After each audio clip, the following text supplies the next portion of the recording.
Kind of Love, Wayne Fontana from 1960. 3? No idea. 63, no, a bit later, I think, but a nice girly song. Oh, it's lovely. It's a cutie pie song. I swoon when I look at you and hear that. I do. It's 17 minutes past 11 here at Bay FM, chatting with Madonna Guy, Bay Health, and we're talking about sports injuries. Yeah. Tearing a muscle. Yeah. Have you ever torn a muscle? I have, playing tennis. Okay. Yeah.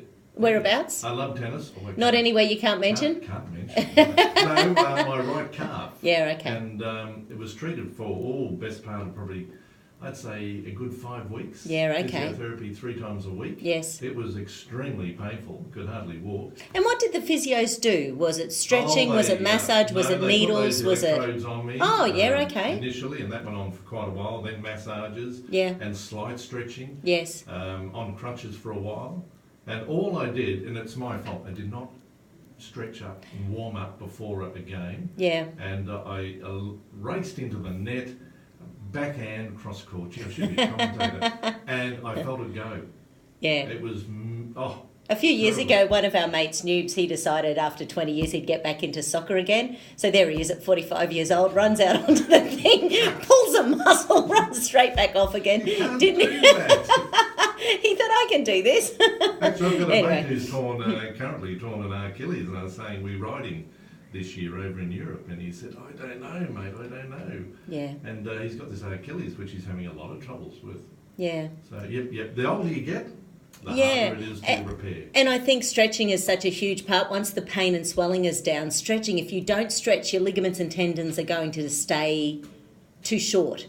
And if they shorten, every time you use those muscles, you're going to be in pain. So I think that's one of the reasons why people end up having chronic injuries in an area. Because you can imagine if muscles shorten and tighten, and if there's a lot of inflammation in the body, the muscles get gluey. So you know when you have a massage and the massage therapist finds like a gluey area in, say, the muscles or where it really hurts. Right in. Yeah, it's feeling like there's a marble or an egg or something in underneath there, and every time that it's like, oh, that's good, it's sort of like that sort of good pain, but gee, it jolly hurts.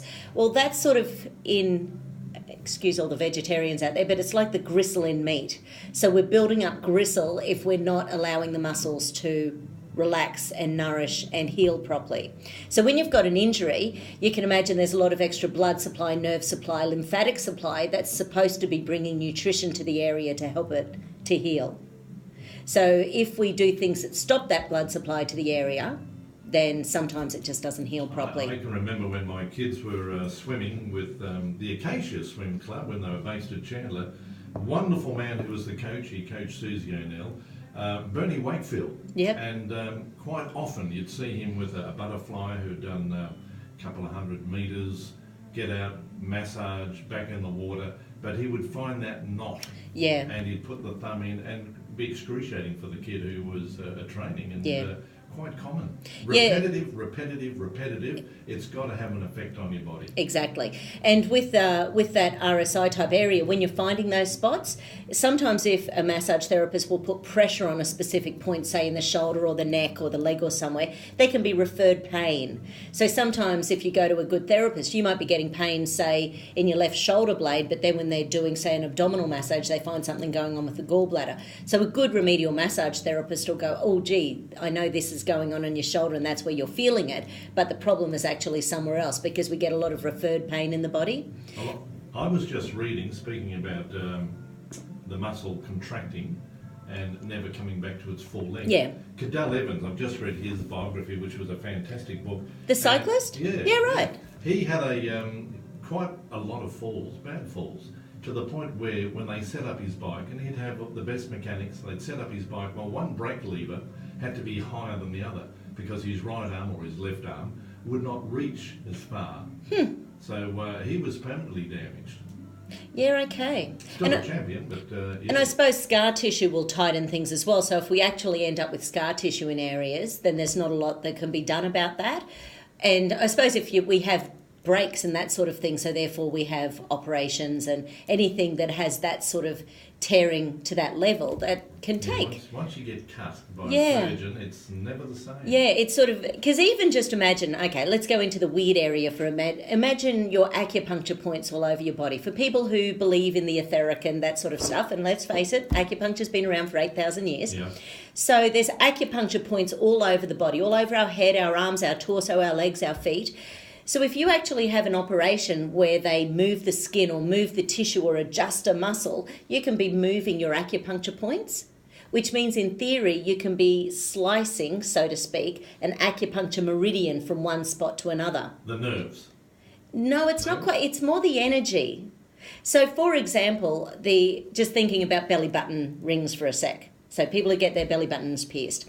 And I love your little purple one over there. So there's something called a central meridian. It's a meridian that feeds the conscious brain. It runs from our pubic bone up to our chin. So it's on the mid-center line of our body. Now there's 24 points along there. Imagine getting your belly button piercing. If it pierces an acupuncture meridian point, that can disable it or activate it, which means it can either make that meridian run faster or it can make the meridian energy stop. I've heard that in regards to earlobes. Yeah, right. Same sort of thing. Because and the acupuncture points on the ears are to do with the adrenals, thyroid, and inflammation. It's a meridian called the triple heater meridian. So absolutely. And then if people have, say, moles removed or skin cancers removed, or if they've had cesareans, or if they've had gallbladder operations, or even laparoscopies or inguinal hernias, anything where we're cutting the body, I always think it's a good idea. And it's never the same.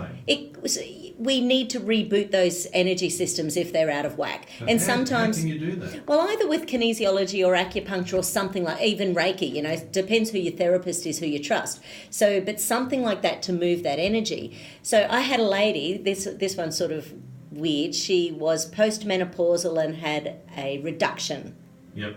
And basically, because there's such a huge amount of scar tissue, she was in pain from basically the belly button up, from the moment she had the operation. She was happy with the surgeon, she was happy with the reduction, but the pain itself was excruciating. And one of my friends actually, Lance, he was doing kinesiology on the time, and he was trying to run that central meridian. And every time he got close to her chin, the pain levels would skyrocket. So he would go back down to the pubic bone and then try to work back up again. And I'm just talking about a flowing movement above the body. I'm not talking about anything creepy here. But it's basically trying to move that energy. And by the end of the session, he was able to get the meridians further up the body. But it took time, and her body was... Now, that's incredibly sensitive. Not everyone's that sensitive. But someone like a good acupuncturist will be able to tell which meridians are dysfunctional.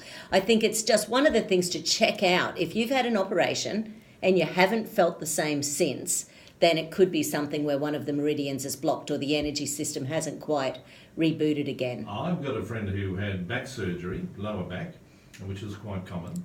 So like spinal fusion or discectomy It was a discectomy. Okay, so removal of the disc, yeah. Yep, and I think it was fused too. Okay. Yep. And the first initial operation was not successful, a lot of pain. So they then went in via the stomach and pushed everything aside to get to that side of the spine. Put everything back, but I don't think they put everything back perfectly, because every now and again she gets excruciating pain where she just has to sit down and suffer. Yeah. And after about half an hour, she's right again. Now that may not happen for another couple of months, but every now and again it hits her like a brick wall, and it's just intolerable. She can't put up with it.